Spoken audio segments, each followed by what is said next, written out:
First of all the best wishes for Ugadi and the New Year according to Hindu calendar. And they say that it's a very good muhurta to start any new venture, any new thing. And on this day we are going to talk about Krishnamurti's teachings.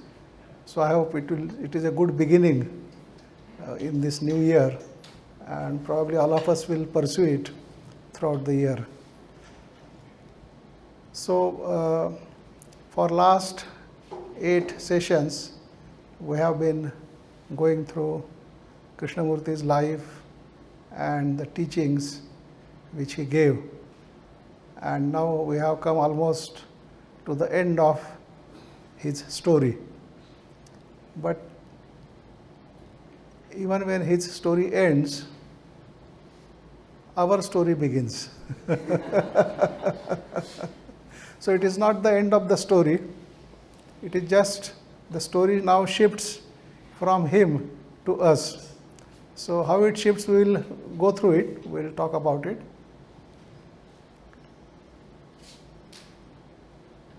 Now Krishnaji, he fell ill with the cancer of pancreas, and it was suspected while he was still in India.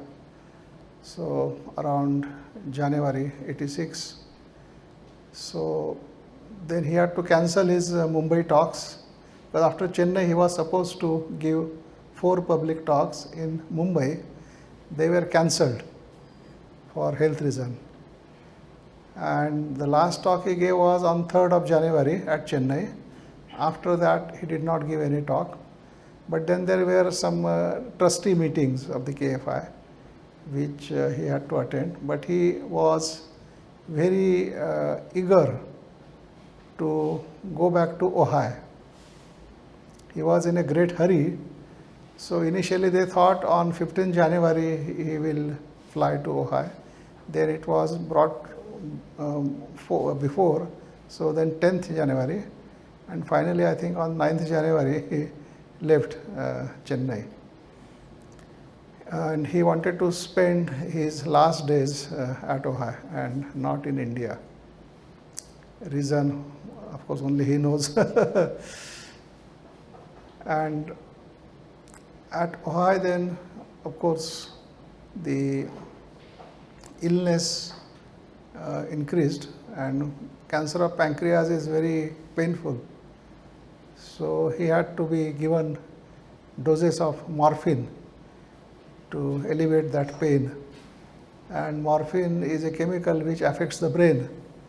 So therefore some people started thinking that if morphine affects his brain, then whatever he says after that administration of the dose, does it consist the part of the teachings? That means they felt that maybe whatever he has said after that cannot be regarded strictly as part of his teaching, because it is said through a brain which was affected by a drug like morphine. And so he was directly asked by some of the trustees that this is how some of us feel. So he says, well, let me find out. So they asked him, how will you find out? He said, when I am in the state of meditation, I will know whether whatever I am saying is due to the influence of the morphine or it is so. And so he took probably about a day, and next day when the trustees met him, he said, this is part of the teaching, it's not due the effect of the dose of the morphine. And so whatever he says should be taken as the part of his teaching. So then there were many things. I mean, like say he wanted to know when a religious person like him dies, then in what way his body will be disposed of, with what rites and what ceremonies and all those things. and the best person to ask was Pandit Jagannath Upadhyay. And so he himself could not come to Ohio. So Pupil Jaikar, by asking him, made a write-up as to the whole procedure, as to how the body, dead body should be processed of a religious person. And so when she came to Ohio, then she read out all that write-up, and Krishnaji said, none of this should be done to his body.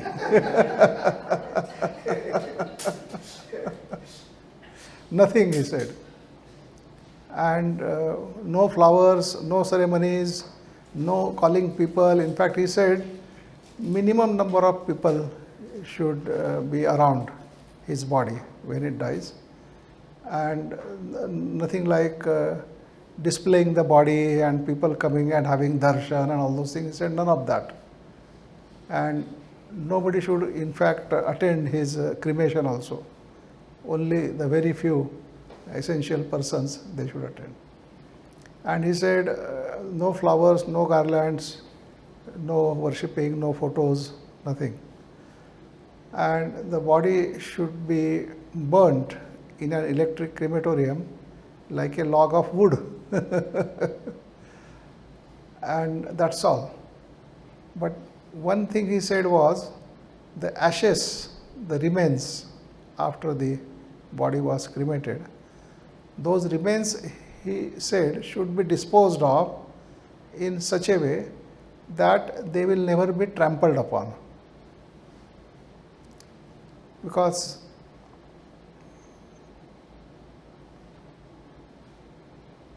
that body was the sacred body. The world teacher had lived through it, and the ashes were also sacred, and therefore they should be treated with respect. And anything which is sacred, we don't trample upon it, obviously. And so he gave that instruction. So what was done to his ashes was, it was divided into three parts. One part was left with the American Foundation. Second part, the Brockwood Park people took with them. And the third part came to India. Now, the part which came to India, I think the urn, it was a silver urn in which the ashes were kept. So that urn was brought to India by Mahesh Saxena, who was the secretary of KFI at that time. And they arrived first in Delhi, and from Delhi to Varanasi at Rajghat. So it was felt that even his ashes should be received in the same way as Krishnamurti himself used to be received whenever he came to Rajghat. And so everybody wearing clean clothes, having bath and all this thing, as if they were there.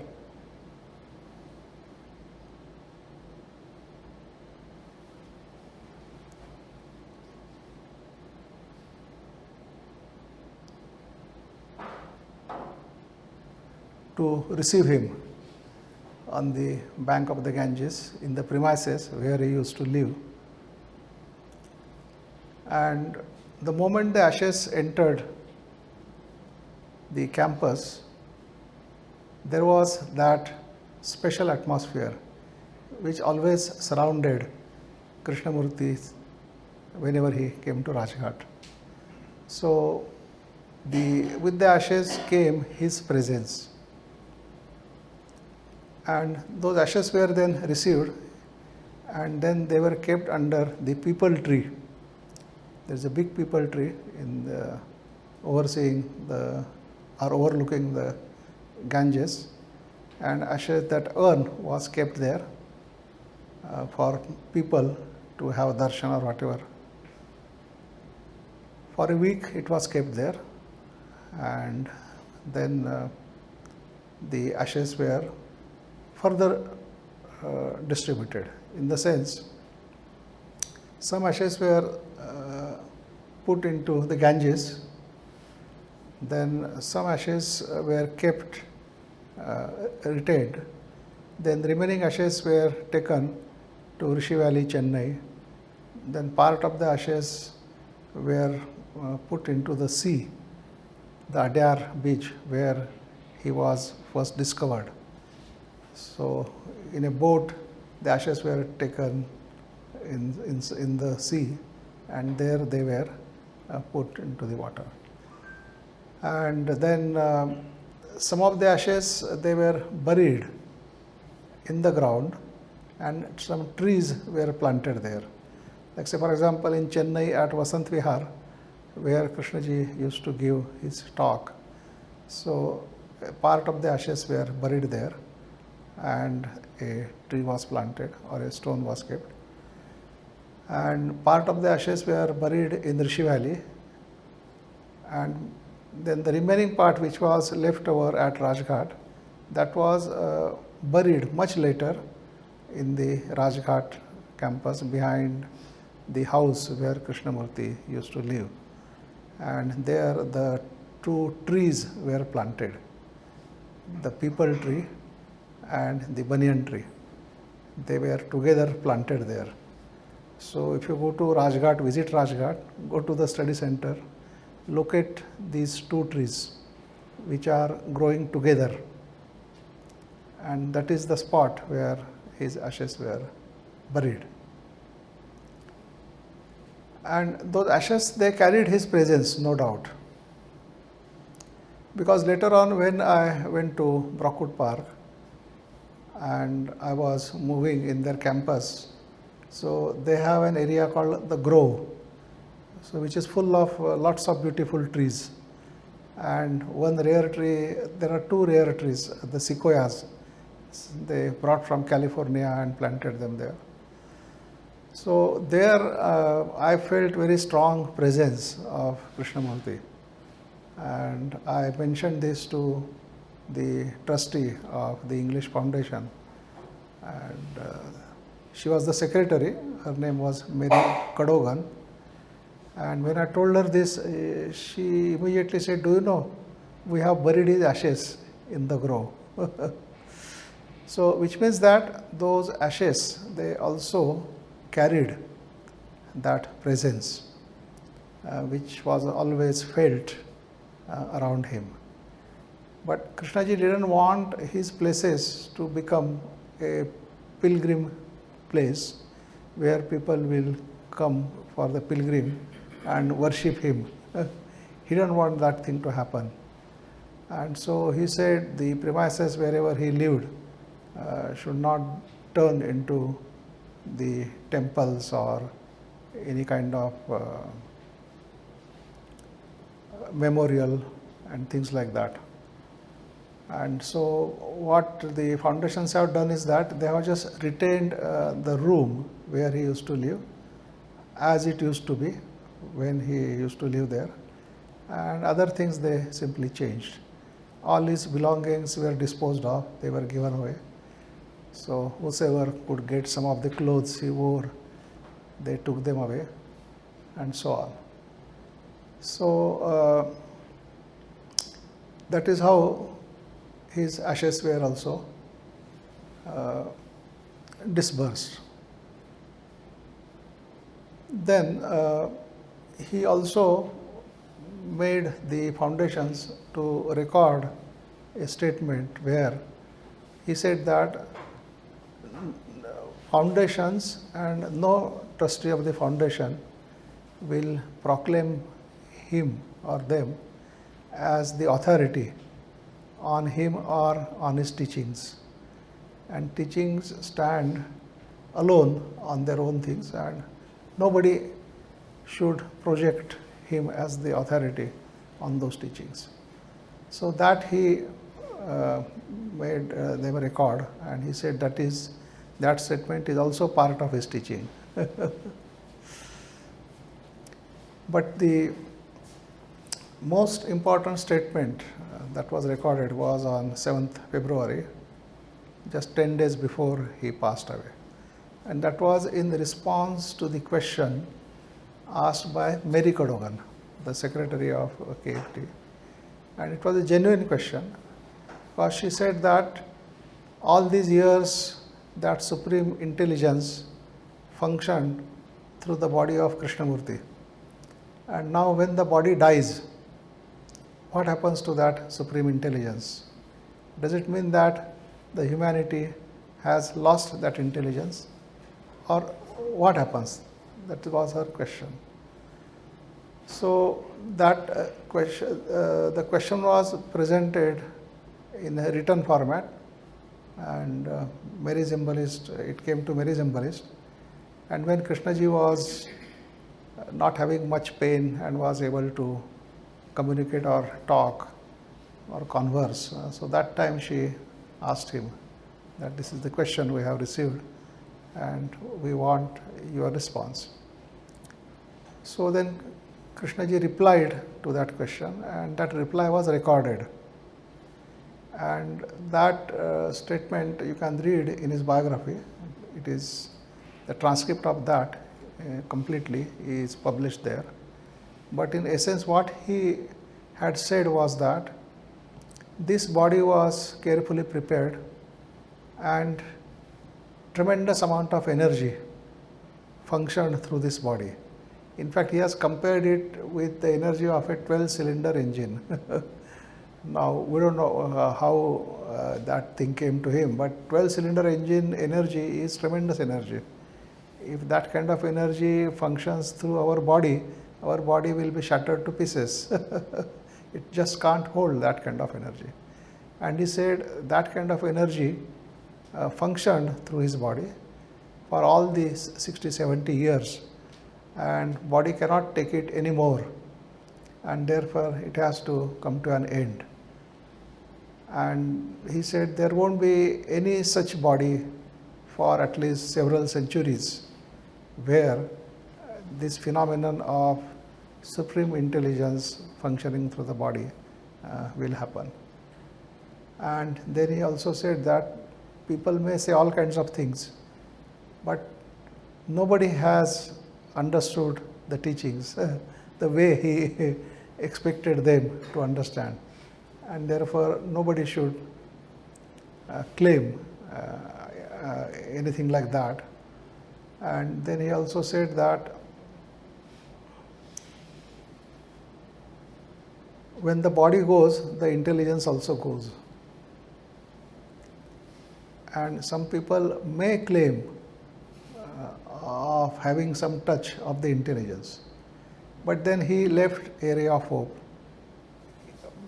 by immediately adding a further statement that people may claim that they have some touch of that intelligence, but maybe they will have it if they live the teachings. So finally he left it to living the teachings. So if human beings live the teachings, then they may somewhat be touched or come in touch with that supreme intelligence. So that's all that he promised in his statement. But the supreme intelligence fully functioning in human body, he said, will not happen for many, many centuries to come. So that was his last statement. So which means that whatever teachings he had given, right, the purpose of the teaching was awakening of the intelligence in human beings, and that teaching alone can give a touch of that intelligence, and there is no other way.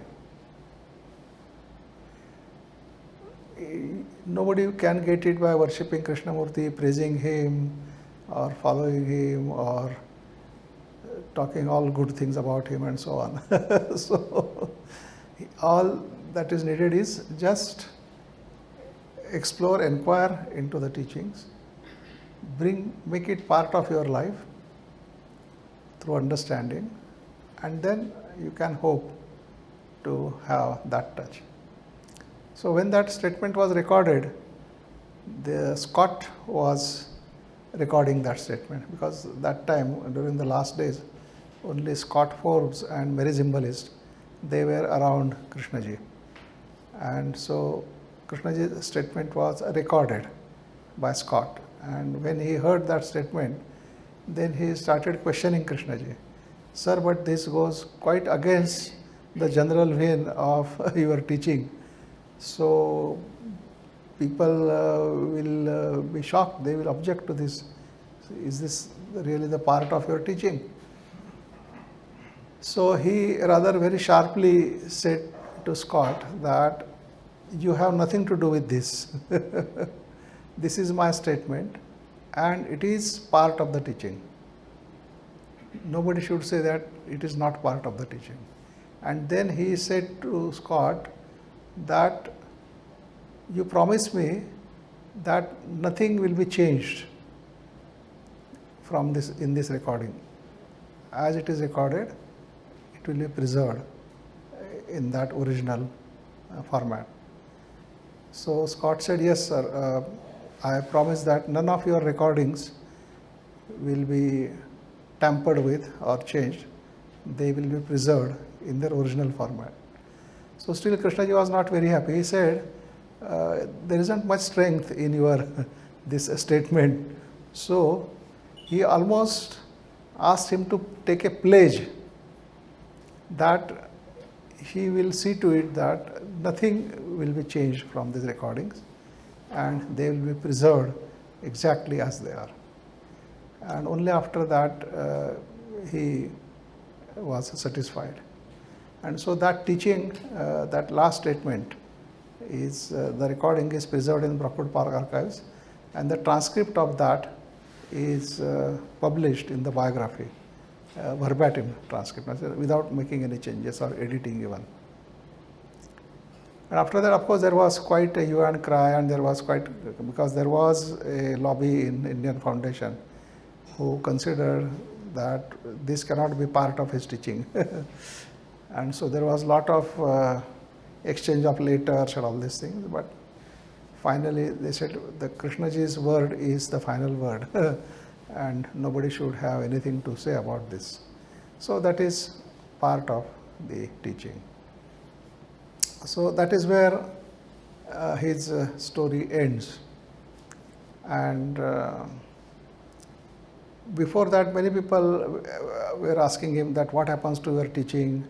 Will it have the same fate as the teachings of other persons and all these things? So he said, don't worry about the teachings. Worry about your life.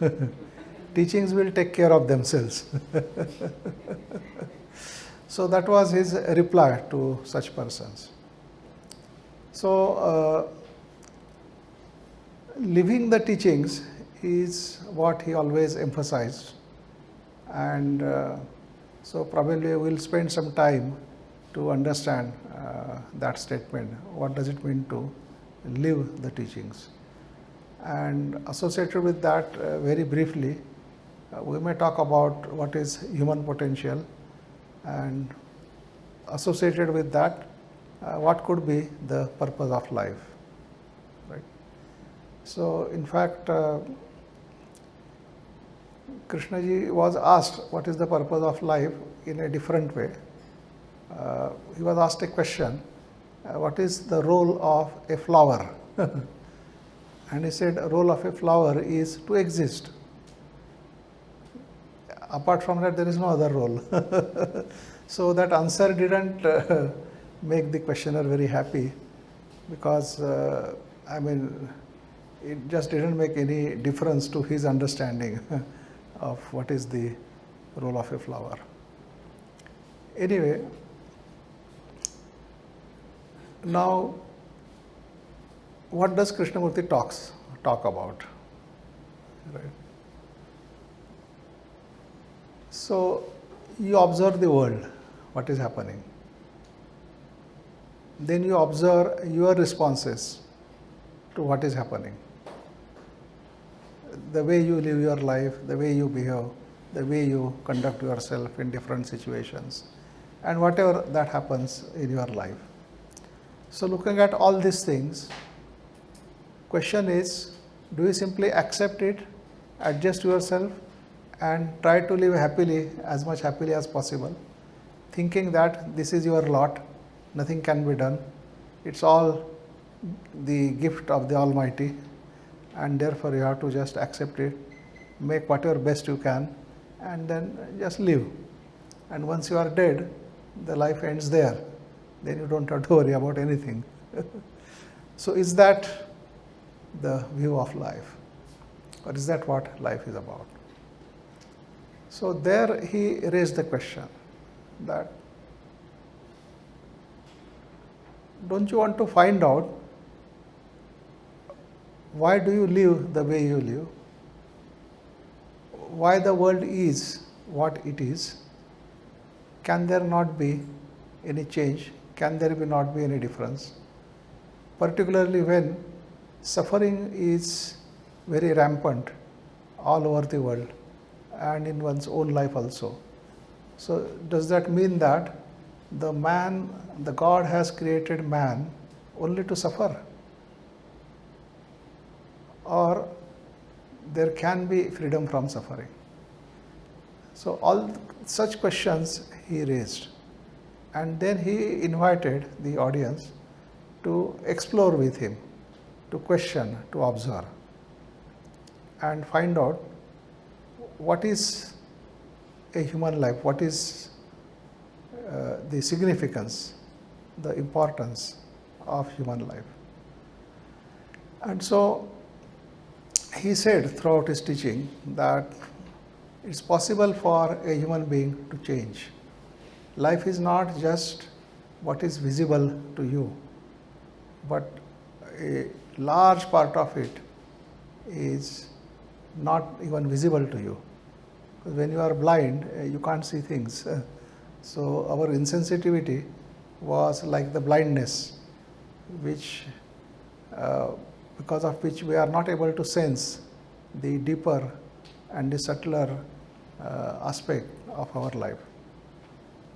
And in fact, in that last statement, he has also said, you people don't know what you have missed. So which means that whatever was visible to us, according to us, that was all that happened. But a lot more was happening, which was visible to him, known to him, but which was not visible to us. And so for us, it's all that limited existence and that teaching. But what is the effect of the teaching that we are unable to see because we simply lack that sensitivity? And so for most of the people, just being aware or paying attention or just watching things, is all that Krishnamurti's teaching is about. And if they are doing it, they are living the teachings. But then nothing changes in their life with all this activity. And therefore the question arises, is that what living the teaching is? And so,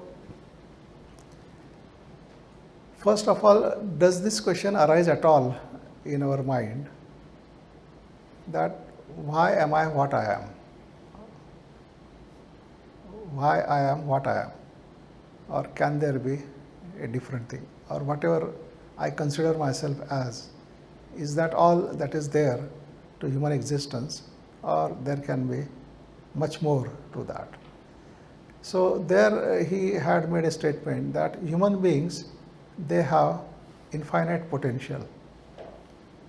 Every human being has the potential, complete potential. Each human being is a complete being in himself. And the unfolding of that potential seems to be the purpose of life. So in fact, we live so that that potential unfolds. So it is like a flowering. A seed has the full potential to grow into a tree, have flowers, have fruits, and fulfill its life. And in that fulfillment, it again sows the seeds, further seeds, which become the possibility of many more such lives. So that is how the nature seems to function. and so human beings are not exception to that. So when the full potential of a human being is realized, right, then the human being has fully flowered, full potential being realized, and then the life of that human being, one can say, is fulfilled, and out of that fulfillment, whatever he will give out, those will be again the points of consciousness which can again flower and grow into many more human beings. So maybe whatever that one is, it keeps on becoming or keeps on manifesting as many, and each from that many unfolds and becomes like that one. And in becoming like that one, there is further many more, they come out, and so this probably, this regularly goes on happening in the universe. And so the creativity of the nature, it seems to function in that direction. So if it is, the purpose of life is to realize the full potential of a human being, right, and not just a limited life, like you become a professional or you do something or become this or become that. That's a very limited goal, and that's not really the purpose of life. But is there inner flowering, inner growth, the inner unfoldment, is that happening or not? If that is not happening, then probably we are only living the life of a physical body, but what lives through that physical body, that is not changing at all. And that Krishna ji has said that human beings have not changed psychologically, they have just the same, although technologically they have developed, but psychologically they have not developed, which means that all our psychological reactions, the way we think and all those things, we are just very, very primitive, no change there. And so that aspect of our life needs to be attended to. So in fact, if we look at human life, it is the physical body, it is the emotions, sensations, so you can say emotional body or sensational body, and then the thought, which is the brain mostly. So body, mind and heart, these three aspects of human existence, out of which we are only looking after the body and living the life of that body, but mostly the heart and the mind are mostly ignored, or they are just taken as they are, and nothing is explored whether there is any unfoldment in these aspects. And that is what Krishnamurti has pointed. So living the teaching means to consider these aspects of human life and not just get consumed by the physical aspect, the physical problems and the physical situations, but more concerned with what is happening within us. So that is far more important. And in all these previous days, whatever we have been going through or talking about, so all that, the examining, pondering over it, trying to apply it and see whether it is applicable, and when you apply it, what kind of change happens in your life and so on. That is what is involved in the application of these teachings. Now the interesting thing is, if you don't apply, then teaching just remains as a theory, remains in the books and tapes, and nothing changes. Human beings just carry on the way they carry on. But if you apply, then you will see some changes. You will see that it does make a difference to your life, the way you live it, and so on. And even if you are slightly able to see how this teaching affects your life, that is enough to create interest in you to explore further. Because when you are trying to learn or understand something, and in that understanding something, when you start seeing the results of your endeavor, then that somehow encourages you to explore further. And that is what will happen in this case also. And many simple statements of Krishnaji, if you try to apply in your life, you can immediately see the results of that happening in your life. I mean, even if you just take a statement that you are what you think, if you just take this statement and try to go into all possible implications of that, you will have learned how to think, what not to think about, what to think about, how to think, and all these things. And that will completely change the way you conduct yourself in your life. But for that, you have to go into this statement, understand all its implications, which means use your analytical capability, use your logic, rationality, and consider all possible implications of that statement, and then observe in what way they function in people's life, how it affects. And you will be surprised that yes, this statement is absolutely right and things happen according to what people think. So that will give you enough hint, that will in fact teach you how to think. And Krishnaji has always said that it's very important to learn how to think rather than what to think. Because what to think will follow if you learn how to think. But if you don't know how to think, and if you just consider what to think, then there are a lot of people who will tell you what to think, and that will be your conditioning again. So you will get conditioned according to that. So then there are many other statements of Krishnaji like this.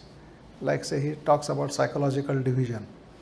So he says the psychological division inevitably results in conflict in the relationship, and therefore one has to explore whether it is possible to live a life free from any conflict, and that is very important, he said. And therefore, why do we divide psychologically? Now this is not just a theoretical statement. This you have to practically feel, practically sense in your actual day-to-day life. Because when you are not happy with a person, you immediately have a feeling that you have nothing to do with that person. You are separate from him. So he goes his way, I go my way. So already a separation has occurred. And in that separation, then of course the conflict will be inevitable. Or when you take a psychological stand around any point or any matter, you have already separated yourself from the other person, and then the conflict will be inevitable. So many, there are ample examples in one's life which will prove this statement, that if I feel psychologically divided from the other person, then I am going to enter into conflict with that person. And for the conflict, any trivial matter is enough to create that conflict. So that statement. And then the energy, we had talked about energy in yesterday's sessions. Then we have talked about sensitivity also. That is, when we are trying to make our bodies more and more sensitive, then any desensitizing actions, they will have to be avoided naturally. And that you can find out through observation. When you observe yourself, you can easily find out what is desensitizing you, and then you can try to avoid it. Now in thinking, because we don't know how to think actually, because Krishnaji has made just that plain statement, but what is involved in thinking? So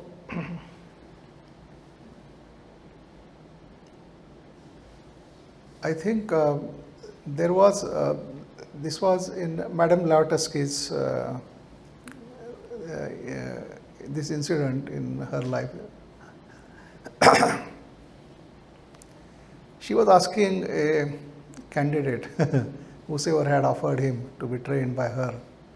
So she simply asked him to think. She wanted to see how he thinks. And she, being clairvoyant, she could see exactly what's happening. So when that person started thinking, a lot of blood just rushed to his brain. The nerves, they became slightly swollen, and there was a lot of tension. And she said, you don't think with your nerves. That's not the way one has to think.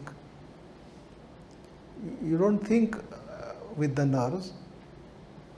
So you have to think intensely, keeping the nerves totally calm.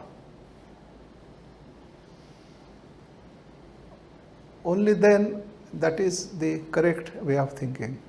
Otherwise, you are going to have heavy head, you are going to have headache, and then all the corollary effects of that. So keeping our nerves quiet and yet thinking intensely. I mean, you can experiment with that and see how far you can go.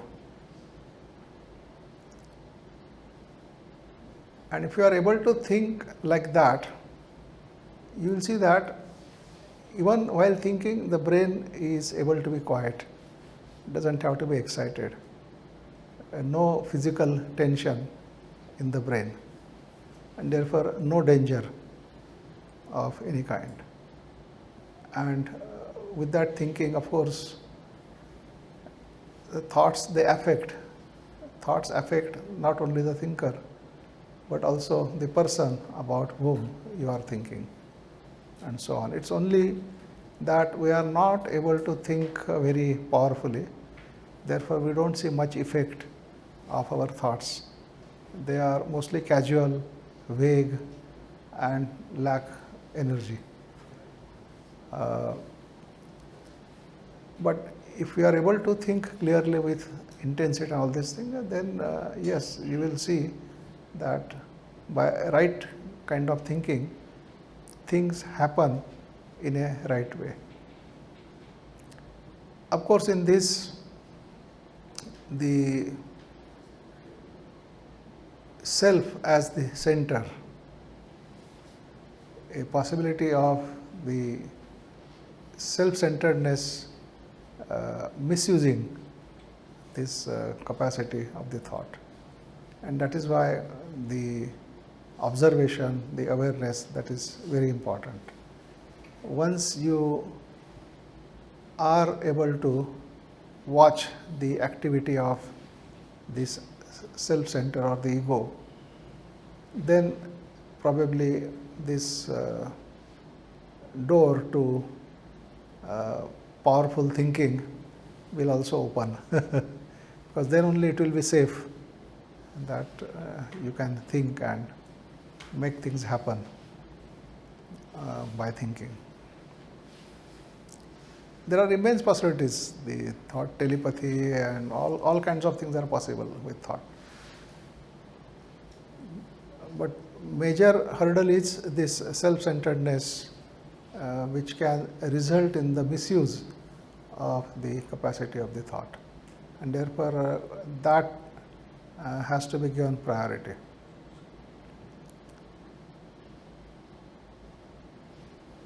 So we have a lot of clues now as far as living the teaching is concerned. And Krishnamurti has said that not to let a day pass by without reading something from his teachings. That also he said. So maybe you may read a line, you may read a paragraph, that's good enough. You don't have to read the whole chapter or the whole book. But just that will serve as a food for your thought. Your thinking will move around it. You may question, you may think. So instead of having some kind of random thoughts going on in your mind, if you have this thing, then naturally it will benefit you in its own way. So I think that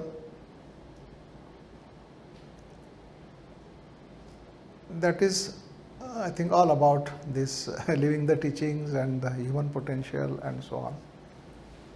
Maybe we'll go into further details because our next workshop is precisely on this topic, the next two workshops, the April and May.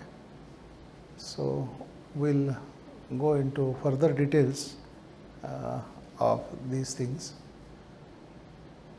But now you can ask questions on this topic.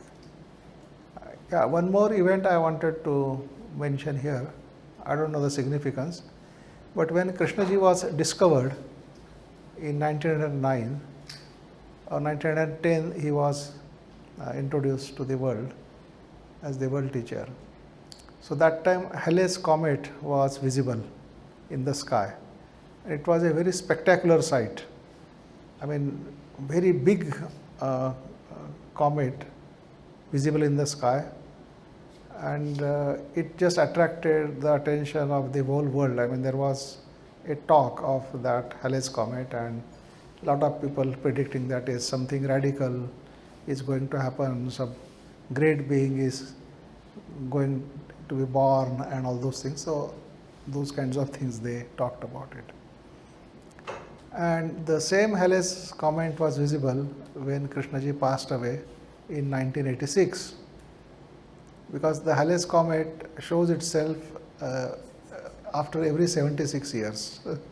So after 1910, it showed up in 1986, and that's when Krishnaji passed away.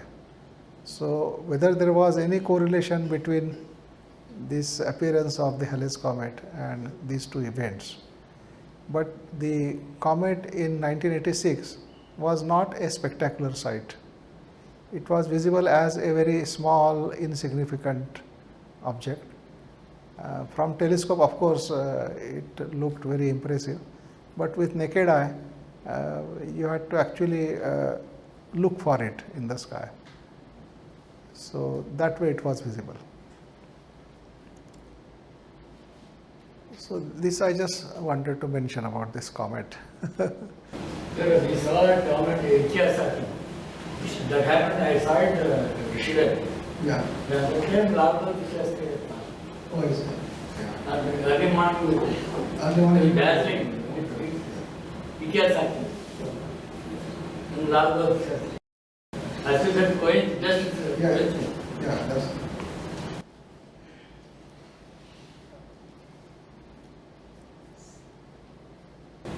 Surely, I would like to ask you about what it is like being with Krishnaji. You are personally with Krishnaji. So just I would like to ask you, yes, how do you feel in his presence? People have lots of interest in such questions. Yeah, yes, Krishnaji puts it. So one wants to know what it is like. Yeah, I mean, Krishnaji was a really very unique person. And facing Krishnamurti was like facing truth. You can't hide anything. Everything is clearly visible to him. And so many times, people, including myself, we would feel very shy to face Krishnamurti. Because we do carry lots of things which we would not like them to see or like him to see. And you can't hide it also. So naturally, there used to be some kind of fear in the minds of the people when facing Krishnaji. But Krishnaji never pointed out whatever he saw, never mentioned it. He didn't even show that he has noticed something or he has come to know something, all this thing. Nothing, absolutely. Unless you told him about yourself. So only that much he knew. He didn't try to see anything more in you than what was visible to the eyes. Then there was a distinct atmosphere around him, a atmosphere of joy, the atmosphere, I would say, atmosphere like a fairyland. Suppose if you are in a fairyland, then what kind of atmosphere you will sense there, you know? So that kind of thing always used to surround him, and wherever he went, that he carried that atmosphere with him, and you felt so small in his presence. So all the pride and the achievement and all those things, they will seem nothing. And then you would feel that, well, to be in the vicinity of this person, you are prepared to do any kind of work, anything. Doesn't matter if you have to just broom the floor or swap it or do cleaning work or whatever it is. I mean, doesn't matter. If it makes you, gives you the opportunity to live in his vicinity. So that kind of thing was felt. Then, of course, around him, lot of energy. The energy level used to be quite high. I remember, because when Krishnaji used to come to Rajghat and he would live in that house in his room. So when he's sleeping in his bedroom, so in the night there was another room where an escort had to sleep, just in case Krishnaji needs anything or some attendance, some help, so the person should be available there. So usually Dr. Parchure used to sleep there in that room as an escort and looking after Krishnaji. But for 2 days, I think Dr. Parchure had some work or something, and so he asked me whether I could sleep there in that room for 2 nights, just in case Krishnaji needs something. So I agreed, and I found that I couldn't sleep at all. so much energy level, I just could not sleep. The brain was in an excited state and couldn't be quiet with all that energy around. For 2 days I couldn't sleep at all. I just kept awake. Of course, after 2 days, then Dr. Parchure resumed his this thing. So a lot of energy used to be there around him, and of course he could read people's thoughts and all those things. And usually, I think he liked to break the ideas in people's mind. If he found that they are quite fixed ideas. So I had an experience of that also, because when I was asked to do the audio recordings of his talks at Rajghat, that was my first assignment, and the secretary explained to me. He handed over all the equipment and all those things, and he said, Krishnaji is not able to fix the mic. The mic was like this only, which is here now, and he's not able to fix it properly. So when he sits on the dais, you go and fix the mic, and then when the talk is over, he removes the mic and keeps it aside, and then you go and collect it. So I said, okay. So the talk was in the assembly hall, and Rajghat assembly hall, and Krishnaji came and sat on the dais, and then I rushed towards him, but before I could reach him, he already picked the mic and fixed it in his kurta. And when I went there and saw, he had fixed it correctly. I mean, there was nothing more to be done, but still seeing me coming towards him, he asked, what's the matter, sir? I said, sir, that mic is to be fixed, but now it seems you have fixed it. He said, yes, it has been fixed. So then I went and checked the recorder and all this thing, and proper input was coming and recording was happening. Then at the end of the talk, when talk was over, I was waiting for Krishnaji to remove the mic, and he didn't remove. And I was waiting, and it is as if he, after the talk, somebody approached him, then he was talking to that person and all these things, and after that he simply got up and started walking with the mic still fixed on his kurta. So then I rushed after him, and I said, sir. He looked at me and asked, what's the matter, sir? I said, sir, that mic is still there, fixed on your kurta. Then he smiled at me, he laughed, and he said, go ahead, sir. So like that he held his kurta like this before me. He didn't remove the mic. He held his kurta and asked me to remove it. So then I removed it. So the idea in my mind was completely broken. I mean, I can't do this work with some fixed ideas. Whatever is necessary, I should just do it without anybody's instructions. So that was one event. The other event was, it happened with in the context of Dr. Parchure. Because in Varanasi, whenever Krishnaji came, there used to be these 5 Pandits, and 6th person was Rinpoche, our Samdang Rinpoche. So all 6 of them, they used to have a group dialogue with Krishnaji, and of course the other trustees like Pupul Jekar or Achyutji, Sunandaji, they also used to participate in that. And then Dr. Parchure also used to sit there and attend.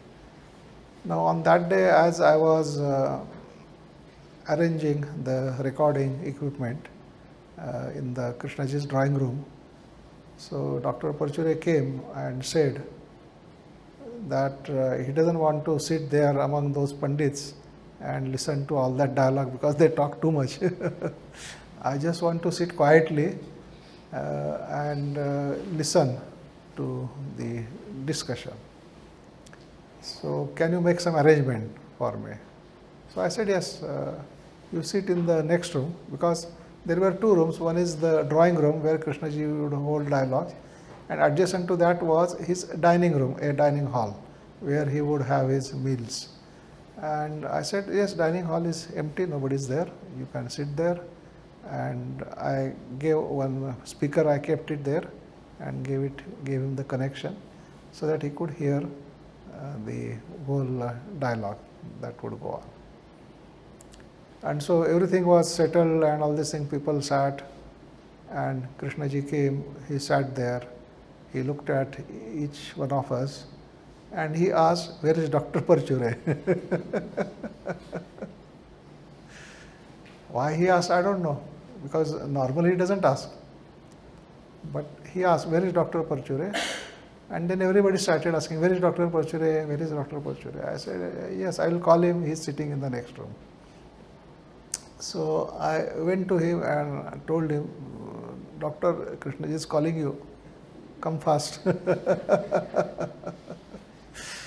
So he came, and when Krishnaji saw him, he said, oh Parchure, Dr. Parchure, where were you? Come, sit here. And he made him sit right among those Pandits. And for next 1.5 hours, Dr. Parchure had to listen to what all those Pandits were saying.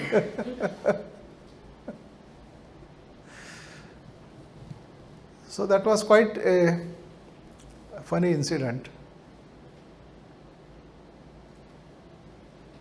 But we wanted to know how much time you took initially to understand and transform yourself, maybe in the beginning. No, I can't say whether I am transformed or not, but what I would say is that, yes, initially I passed through all those phases which normally a person would pass through when he starts studying teachings. Like say, I read his book, I was deeply influenced, book had a great impact. But I was not able to tell what exactly he is talking about. And then when I started attending his talks in Mumbai, at the end of the talk, I used to feel that yes, it was a wonderful talk. But then if somebody asks me, what did he say in that talk, I was unable to tell, because nothing is retained. So it took quite a few years for me to figure out what exactly he is talking and what it means and so on. So in fact, after joining Rajghat also, I started slightly understanding. That means I was able to tell that yes, this is what he talked about and all those things. So it's only when I think I started studying on my own whatever he said, I started making some sense out of it. And I could also correlate it with many other things.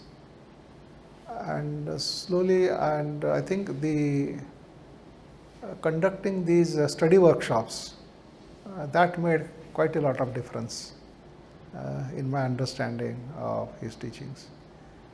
Because when you try to explain something to another person, you also learn in that expression, because if you are not understood clearly, you can't explain. And then when you allow people to ask all kinds of questions, you cannot handle those questions unless you have really understood things. And so these workshops, they helped me quite a lot. And now it seems that usually I am able to follow the line of exploration of Krishnaji.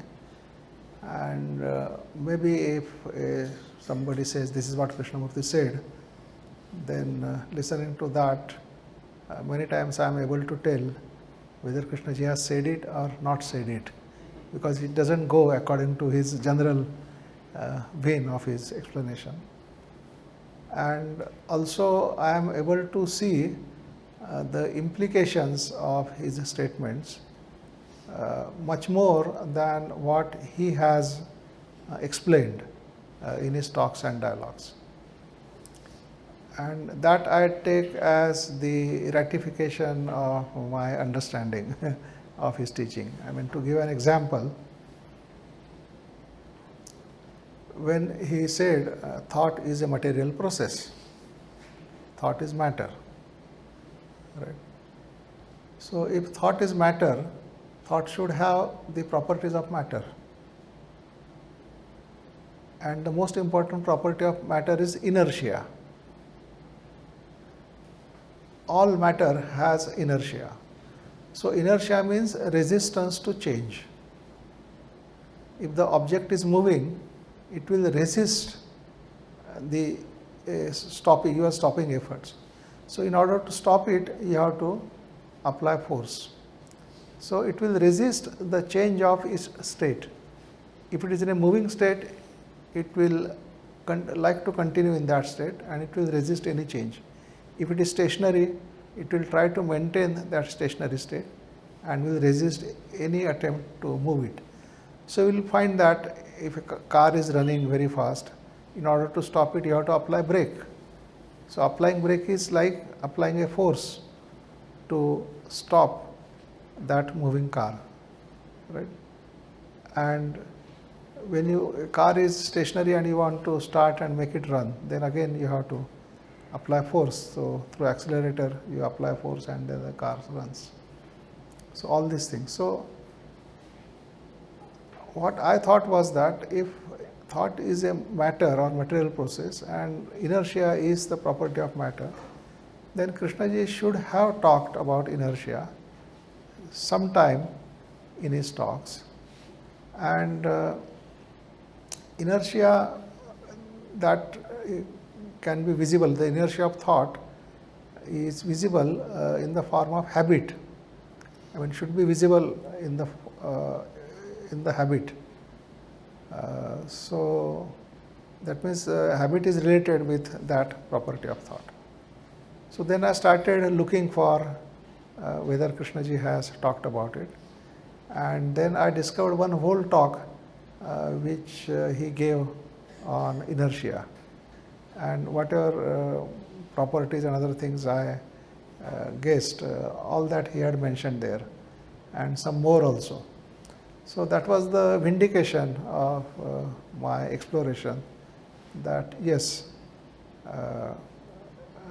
the logical follow-up of Krishnaji's statement is being correctly done. So that kind of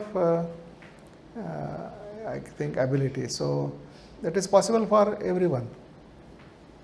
And you call it as a non-local communication, as Non-verbal. non-verbal communication. That also I had many times I had a lot of non-verbal communication with Krishnaji because while doing recording or doing many other things, when he looked at me, I could feel what he is asking me and I will just reply him mentally by bringing that thought, and then I would find that then after that he would just go about his.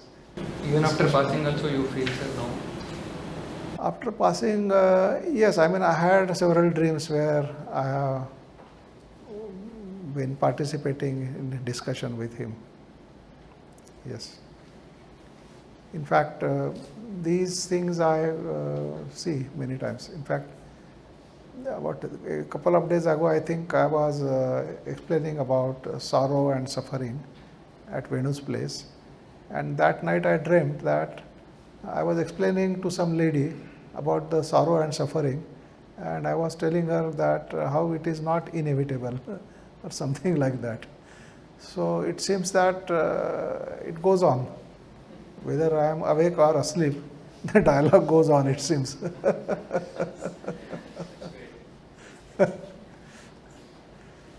was some new understanding or what? Pardon? There was some new understanding during the dreams.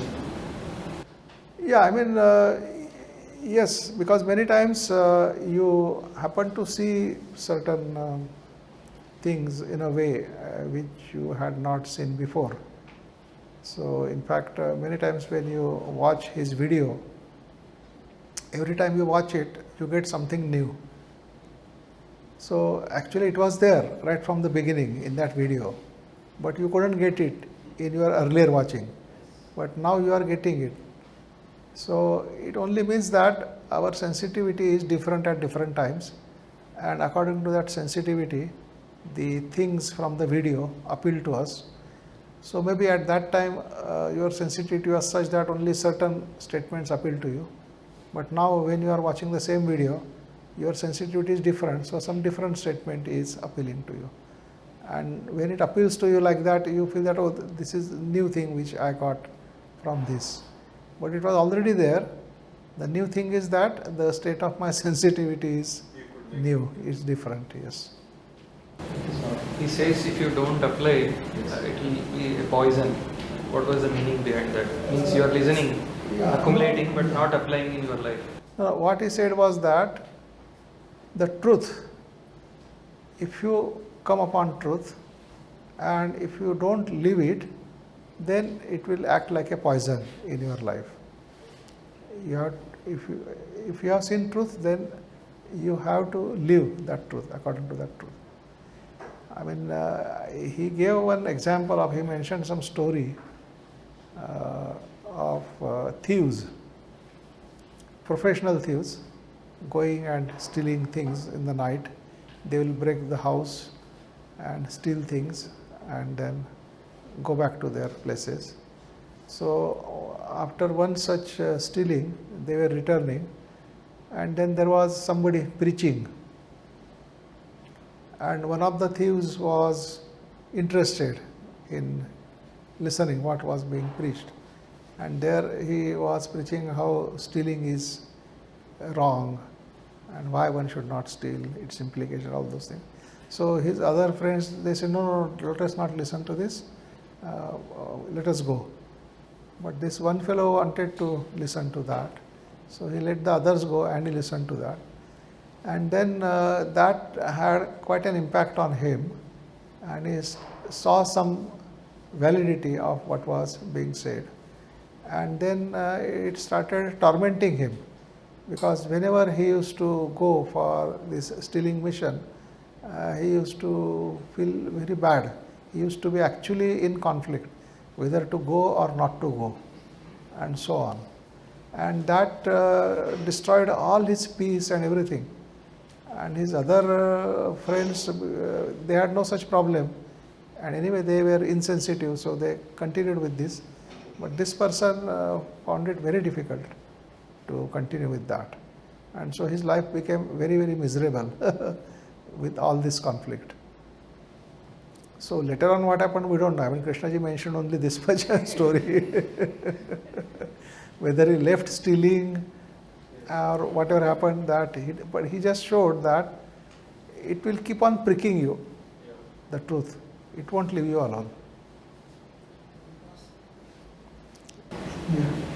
So in line with some of the missions, since you've been close, I mean, you were with Krishnaji when he was alive, you met people in the foundations, and since you've been doing so many study workshops, you've seen a lot of people over the course of your life who are interested in the teaching. And yet it feels that, as Krishnaji himself said, nobody has transformed the way he expected it. So is it that the teaching is difficult? Is it that, what are the factors that seem to be blocking? Yes, it's a good question. Even Krishnamurti was also, himself was asked this question, that in spite of all this preaching for so many years, why nobody has transformed? That is the dilemma expressed by all the teachers. Yes. Almost all spiritual teachers, they express that. Yeah, I think probably the listeners are not doing their homework. The teaching is not difficult, but the listeners, the kind of work they are supposed to do, they are not doing it.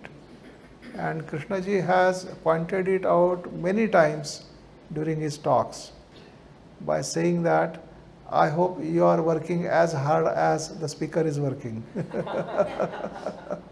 Because when he saw expressionless faces sitting lethargically and not much working or straining themselves to follow what he is saying, he used to remind them and used to say. And after many reminders, he finds that people are not doing the work. Then he would say, well, whether you understand or don't understand doesn't matter. I will continue. Someday somebody will understand. So with that hope, he used to continue. Sir, I question Krishnamurti's statement that nobody is transformed, because, of course, I have the right to question also. No, transform the way he expected them to transform. Coming, for example, today Krishnamurti is sitting here, sir, for example. For the 9th talk we have come here to Krishnamurti, let us say, sir. We are spending our time, money, energy, etc. If something is not happening relating to transformation, we would have not done this. Not only the 9 talks, 9,000 talks we must have attended through videos or whatsoever. If Krishnamurti means that mutation is not happening to anybody, then I will agree with him, sir. Otherwise, I will question him to condemn us that you are not transformed. We are transformed by the virtue of your teachings. Thanks to Krishna. Yeah, no, it only means that there is a difference in what we consider as transformation and what he considered as transformation. So those two things are not matching here. So according to my definition of transformation, I am transformed. I have nothing to worry. But yeah. But according to Krishnaji's definition, I am not transformed. He doesn't. So he used to call it modified continuity. So is it possible that unless there's a reward, or unless our minds are such that unless we know we're going to get something out of it, we won't work towards it? So have we not perhaps understood? Yeah. No, actually, you see, the quality of selfless work, I mean, a work from which you are not going to get anything, right? And yet you are doing it. So, I mean, there is no logic, there is no rationality, there is absolutely, you can't explain it in any way. Yet there is something in that. In fact, Krishnaji says that if you are able to work like that, that is the act of love. That is the love, act of compassion. So, somehow we are unable to sense that compassion. Maybe we say that, yes, I am doing this, I am not expecting anything and all those things.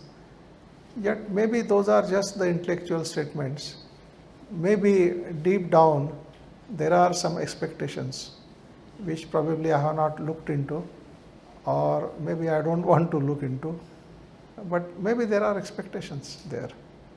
And so therefore one has to really ruthlessly question oneself without any leniency. Then only I think the things will be visible. Ruthless to oneself, not to others. Yes. What was the meaning behind when he was saying, I will not attend to the duties like morning 9 to 5 mechanically he used to say? Yes. What was the meaning behind that? No, he only meant that he will not live a mechanical life, a mechanical repetitive life. So 95 was just an example, not to be taken literally, but to be taken in the sense that he will not live his life in a repetitive mechanical way. Because then you are just like a machine, not a human being. And that kind of life doesn't unfold any potential in a human being, doesn't unfold anything in a human being, a repetitive mechanical life. Whether it could be rituals or it could be a job It also. could be anything. It could be anything you do in a mechanical way, right?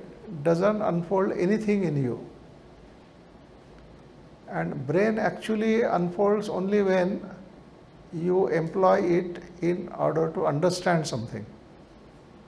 If the brain is trying to understand something, that is when its capacities they unfold or they develop or their strength builds up.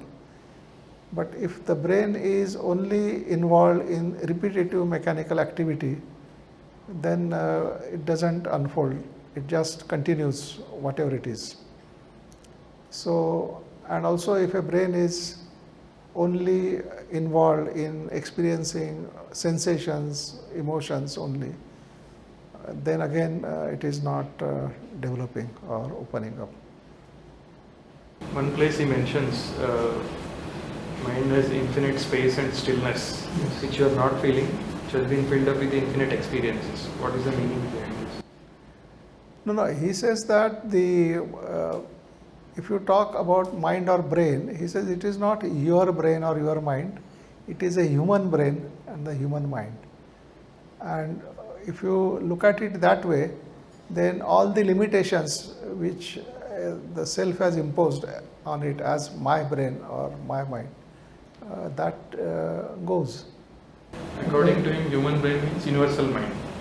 No, human brain is a human brain, I mean not universal, because each brain is a separate unit, but it is not a particular brain, it is a human brain. So which means that all the brains have the same potential, same possibilities. So in that sense it is, because if a brain is a particular brain belonging to a particular person, then only he will have those capabilities or those possibilities, and the other brains will not have that. They will have different capacities and possibilities. So it will amount to that. But he is not saying that. He says all the human brains, they have the same potential of unfoldment. And so nobody is superior or inferior.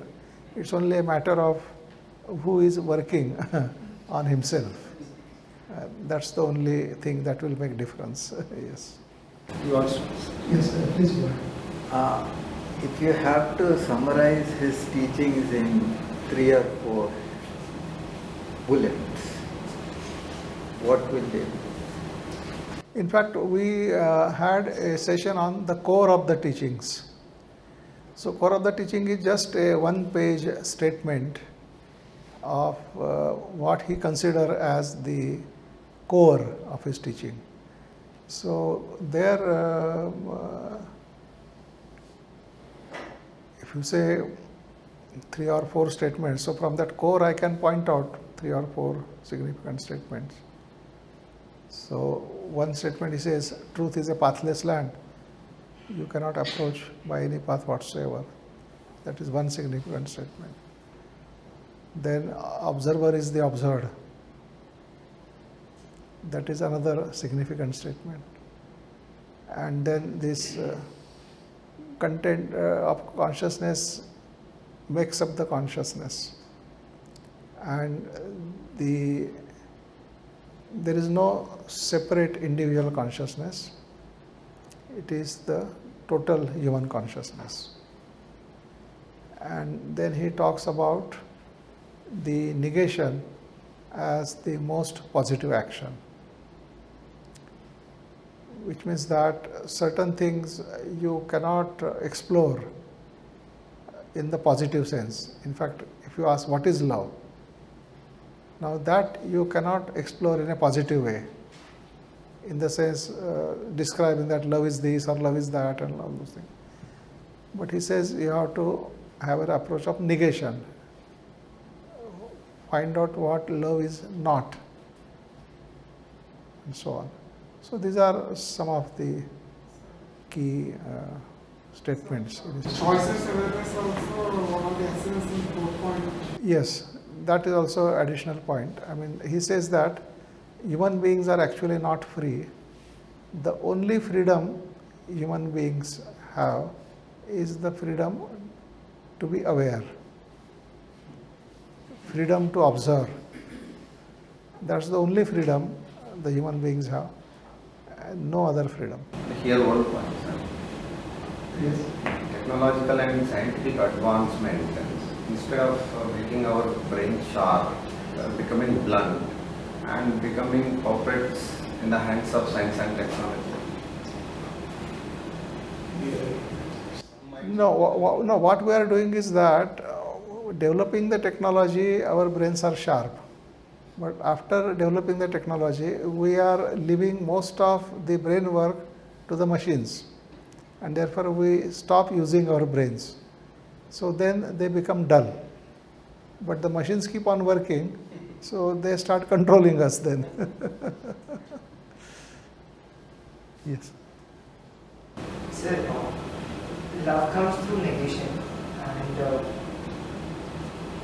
maybe I have a feeling that we haven't experienced love. And every action, Krishnamurti says is look and do it through compassion and love, and that sense of kindness. So is he meaning that we should, I'm not able to understand here is how do we, it's like a paradox. You can't come about love, but every action should have love. So how do we? Yeah, I think if you ask what is the indication in our day-to-day life pointing at love, I mean, what can be taken as an indication to love? So I think the selfless action, if you are doing something selflessly without expecting anything, doing thing for its own sake, right, then that is the indication of love. But then you have to really find out whether it is really selfless or there are hidden motives deeply buried. And another thing is the enjoying the process itself and not postpone the enjoyment after you achieve the result of that process.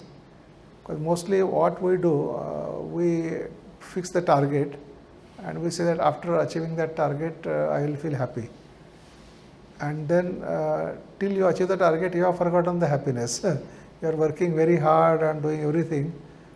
And then after you achieve the target, that also you can't enjoy, because once you achieve it, it has already lost its importance. And you have a feeling that, oh, for such a trivial thing, I was working so hard.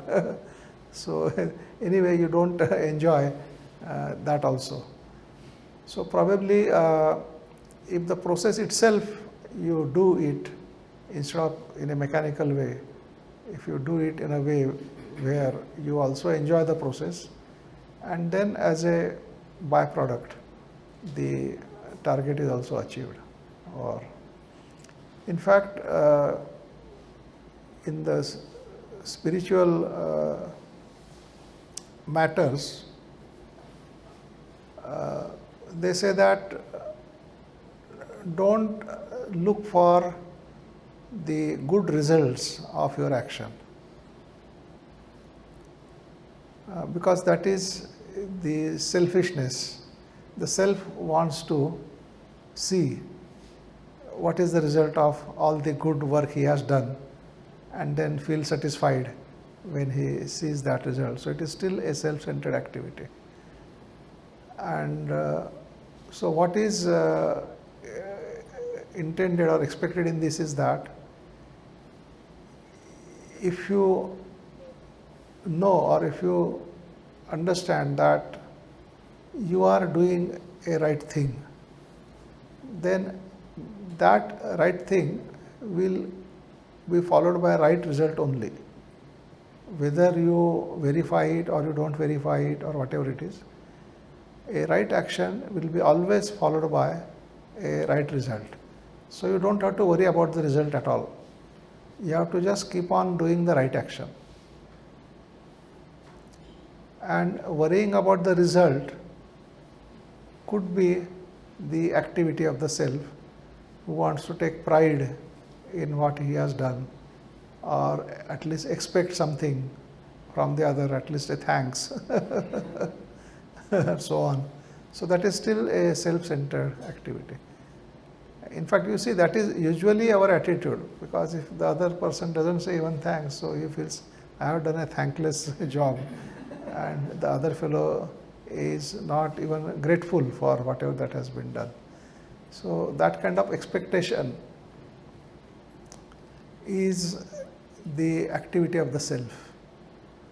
And a beautiful flower growing, standing by the roadside doesn't expect you to acknowledge its beauty. It doesn't expect you to say, oh, how beautiful, and so on.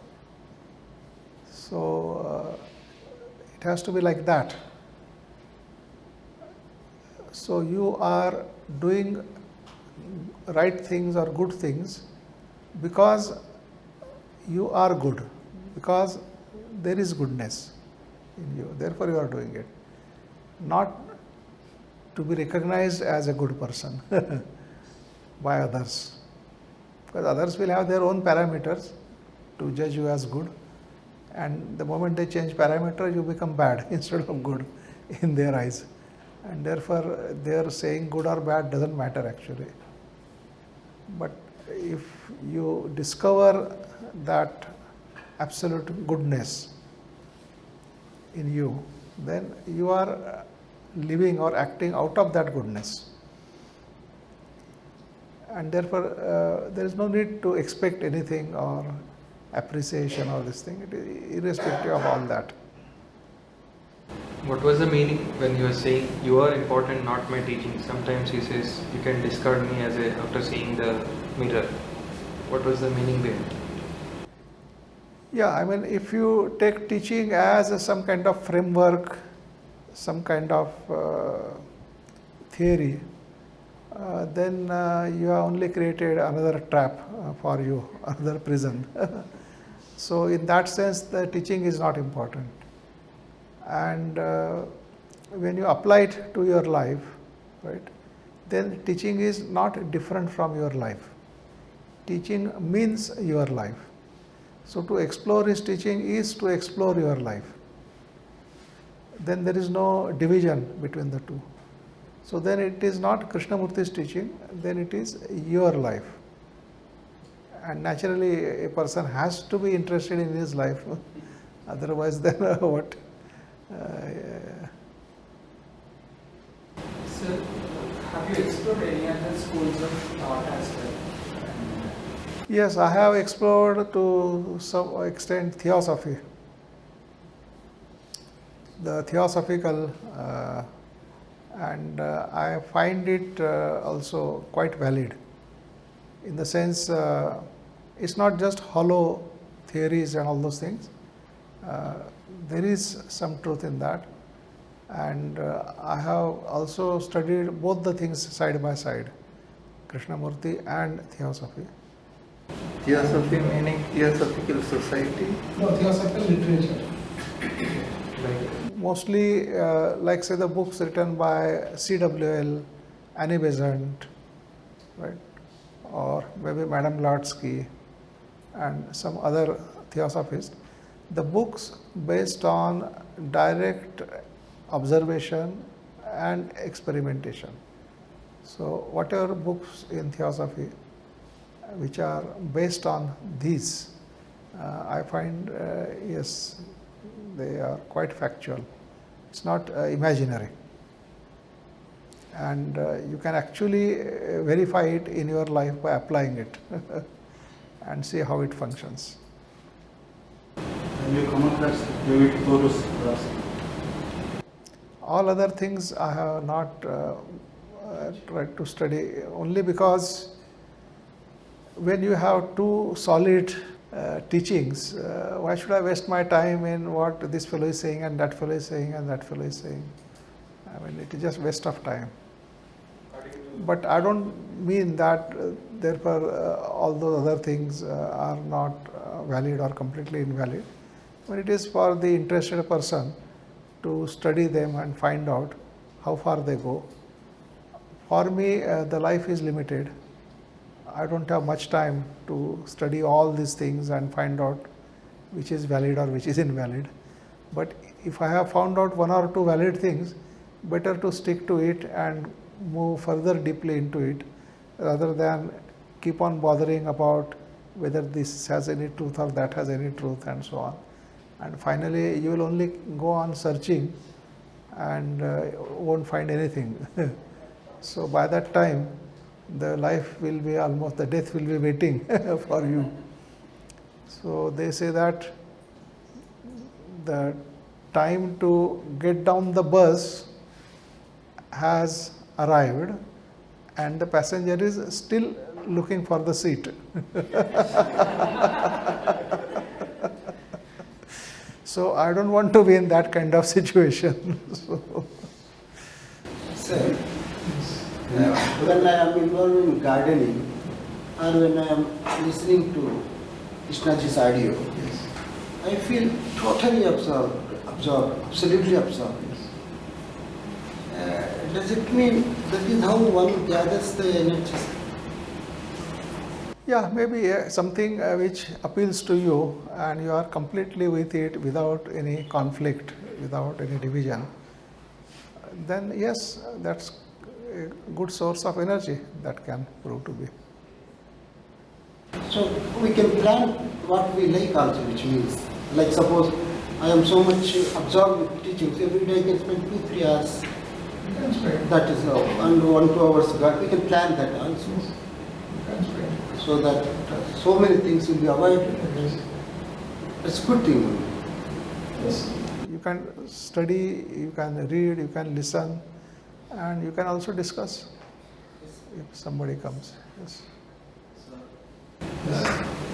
All these core teachings, all these core teachings will not become a framework of inquiry.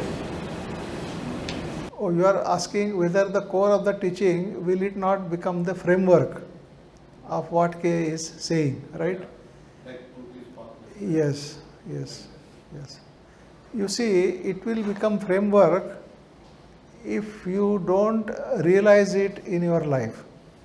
What I mean to say is that, say we read his core of the teaching, right? And we say that, well, he has said this, but I don't know how far true it is, right? But I will try to live according to that.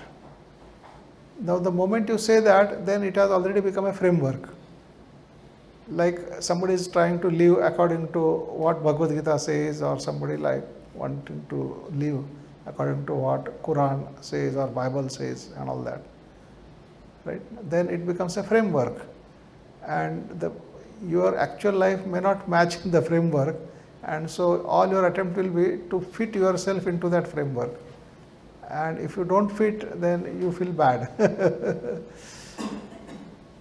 But if you don't try to live according to that, right, but you question it, that means you read core of the teaching, take any statement, right, where he says observer is the observed, right, and then you observe your life and see whether that statement is valid or not valid. And mostly you will find that it is invalid, because your actual experience is that observer is separate from observed, and that is how you have been living your life, right? So then you cannot accept that statement and make a framework out of it and try to live as per that. But then you have to investigate that when he is saying observer is the observed, why do I feel that observer is separate from the observed? Then what's happening there? So that you have to investigate. So which means that whatever Krishnamurti has said, you are taking them as the pointers. And pointer is not a framework. Pointer is something which points at. And it is up to the person to look far into the direction of the pointer so that he will be able to see it. But if he looks at only the pointer and mistakes that pointer as the thing which Krishnaji is talking about, then he has completely missed the point. So that is why whenever Krishnaji says, word is not the thing, word is a pointer. It is not the thing itself. And pointer means you don't look at the pointer, but you have to look in the direction pointed out by that pointer, and you have to look sufficiently far so that you will be able to see what is being pointed at. So a child, you are trying to show the child the moon, right? So you say, oh, look at that moon, look at that moon, and the child is looking at my finger and he thinks that that finger is the moon, right? Then you say, no, no, not the finger, look there. And then he tries to look little far away. He sees the branch of a tree. He says, oh, maybe that is the moon, right? But then you have to continue to point out and negating what he is considering it until you see that yes, he has seen the moon. So that is exactly the function of these words which Krishnaji is using. So here you read that statement and then you try to find out what those words are pointing at. And maybe you will come upon something and may say that, hey, this is what these words are pointing at. But then you need to question that also, because maybe you have to look much farther than what the words seem to point. Pardon? For vehicle we can put GPS, but what you are telling, not GPS, marker. GPS we cannot put. Tell Paresh, that question you can explain. It's the same. For vehicle we can put GPS like that, Krishnamurti is pointing us to something. For vehicle, For road signs, direction. Road direction, like but direction we can, while going in vehicle. Sir, if it is pointer, Destination. the core teachings are pointers, but even other inquiries also. Which inquiry? The other inquiries by Krishnaji, is it? Others. Are they pointers? Or you just accept them and then just believe in them? Maybe you don't even apply them in your life. You just say, yes, this is what Bhagavad Gita says, and fine. But are you a karma yogin? After going through Bhagavad Gita, do you live your life like a karma yogi? Do you understand what Bhagavad Gita talks about as a karma yogin? Now, if you don't understand, then it's just a framework.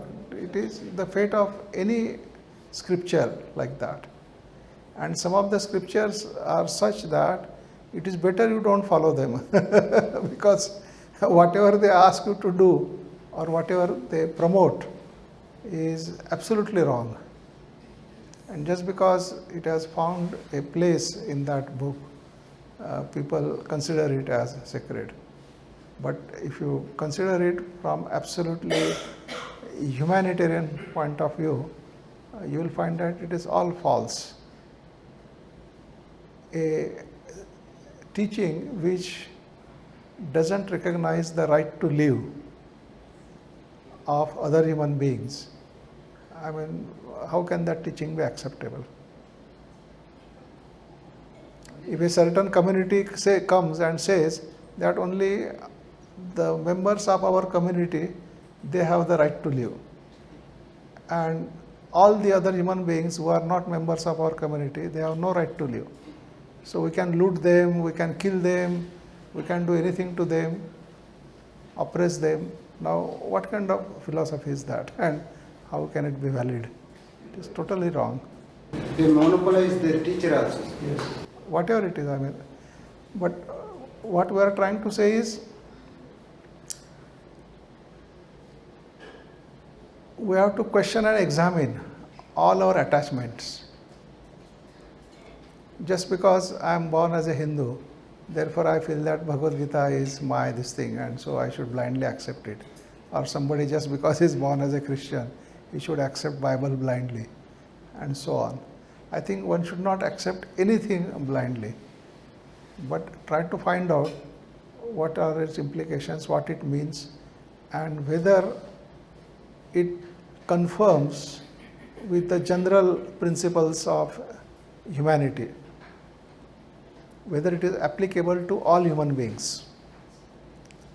Right? Because any truth should be applicable to all human beings, irrespective of creed, culture, religion, caste, anything should be applicable. Only then it is can be considered as truth. So if you apply that simple criterion, then you will immediately know how far it is valid or not valid, and so on. So he condemned or negated Buddhism or anytime? Pardon? K. He accepted or condemned anytime, anywhere. K. Accepted or condemned? Buddhism. Yeah. No, he neither accepted nor condemned. All that he said was the first written record of Buddha's teaching happened 400 years after Buddha passed away. Now in 400 years gap, all kinds of distortions can happen. So which means that there is no authentic record of Buddha's teaching available. So that doesn't mean that whatever is available doesn't contain anything, but it only means that a very elaborate study and research needs to be done in whatever is available to pick out what is the truthful thing, what is the valid thing in that, and then leave the rest. But usually a person doesn't have that kind of time and energy and resources, so he will go for the ready-made teaching whose authenticity he doesn't have to establish, and he can directly refer to it, study it. So like that, as I have said, I have found these two things, the Krishnamurti's philosophy and theosophy. Sir, one more question, sir. And how we can actually take nature of thought of Krishnamurti? Nature of thought. Yesterday you were referring about thought and its nature, but I was not clear about it. How it can be categorized or understood? No, we are not saying Krishnamurti's thought. We were talking about anybody's thought, not Krishnamurti's thought. What is the nature of thought and how is it limited? That is what we were talking about yesterday in the first session. And we have explained that in two different ways. I mean, the thought being response of the memory, and memory is limited because it is constantly getting added to. So something in which you can all the time make additions, that means it is limited. If it is unlimited, right, then the addition doesn't mean anything. Like say you have an ocean and you keep on adding few drops of water in that ocean, it doesn't make any difference to the ocean. But the human memory is not infinite, it is finite. and therefore the response of a finite entity will also be finite. A finite entity cannot give infinite response. It's simple mathematical logic. And the other thing we said that the logic and rationality along which the thought moves, there is a limitation of that also. So we saw those three possibilities, that where the logic, how the logic ends. So that also we mentioned. So that is again a limit of those. So in fact, in inquiry, as we follow, any question investigating which will lead to any of these three traps, that is infinite regression, circular argument, or paradox, unexplainable paradox, then that will be considered as a wrong question. Many times Krishnaji says, no, it's a wrong question. Yeah. What is the unexplainable paradox? Yeah, unexplainable paradox means because some of the paradoxes, they are resolved when proper context is given, when they are seen in proper context. But if we are not able to find any such proper context, then the paradox is not resolved, and therefore any investigation leading to that situation, so the question is considered as not the right question.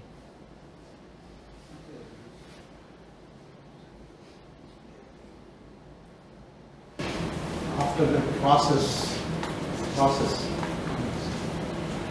whether he had any communication with the masters? Any communication with the masters? No, in fact, when the world teacher was there was no need for the masters to say anything. Because masters themselves consider themselves as the dust at the feet of the world teacher. So when the world teacher is speaking, the masters, they will be quiet.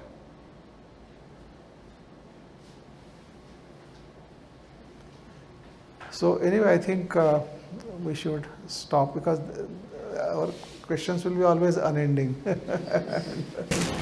Thank you very much. Thank you so much. There are many more sessions online.